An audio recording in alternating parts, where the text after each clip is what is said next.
I should start introducing you as a political commentator or an accidental political commentator, because this saturation of pop culture and entertainment with activism has forced you to become a commentator whether you want to or not.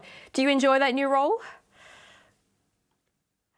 I do now, because it's gotten so ridiculous that we're in parody world. So it's very easy to mock and just laugh at, especially because it is stuff that a lot of fans like really love and have loved for a long time. And ultimately it's sad. So all we're left with is laughter. And even when we make predictions now, like with the Rings of Power, I made a joke in a video 2 years before it came out that they're going to put Galadriel and a bunch of armor and have her leading armies and slaying orcs. And that's what they did. And I was joking when they're leaning into that, and it's so predictable. Ultimately, it's sad, but and funny at the same time. This was a pure accident. As you said, I started my YouTube channel to review television. I never thought I'd become a cultural commentator. Yes, it's actually turned us all into low-level comedians because the content is so objectively funny. But before we get into the insufferable content of the BBC, which is why we're here today, I want to talk about realism. There's been somewhat of a renaissance where young YouTubers have been discovering sci-fi and horror classics from the late 70s through the 80s and 90s.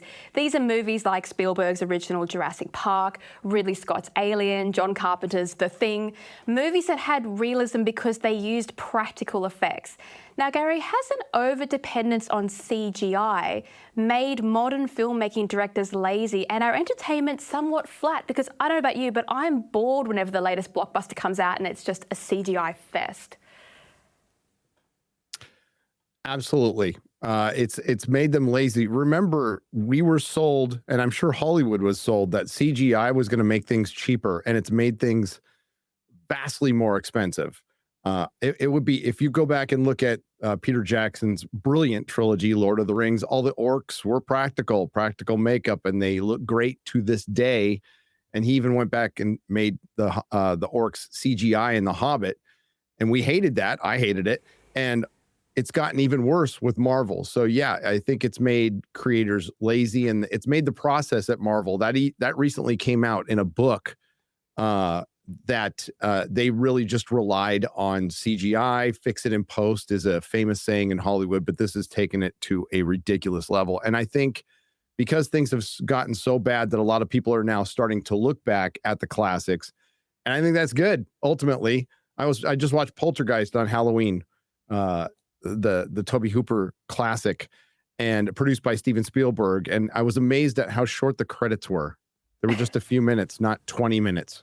Yeah, the first time I remember seeing really long credits was the end of The Matrix. Now, don't get me wrong, The Matrix was a great film and they put a lot of effort into making it a good film, but that had those scrolling CGI credits that went on for miles. Now, that's every movie today.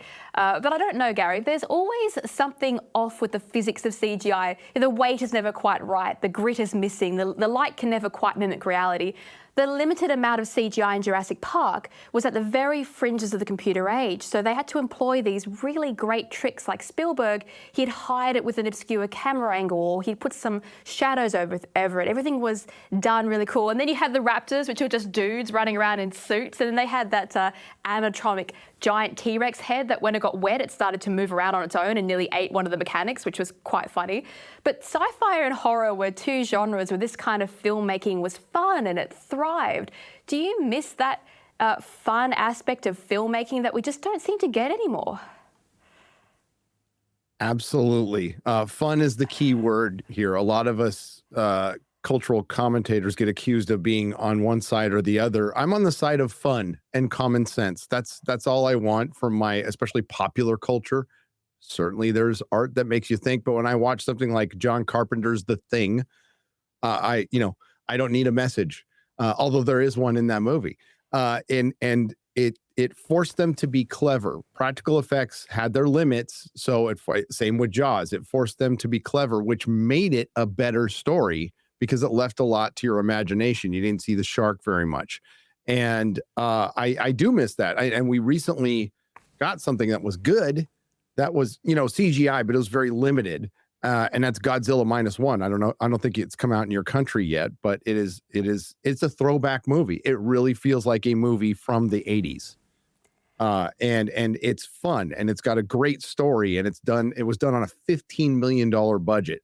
So yeah, I think CGI has completely ruined Hollywood. We thought it would be a godsend, and it's never going to go away. It certainly needs to be there. But in defense of some of the artists in Hollywood who I just recently spoke with, because I got back from the LA Comic Convention, they're overtaxed. They're overtaxed, overworked, because of the corporatization and the commoditization of art, which you cannot do.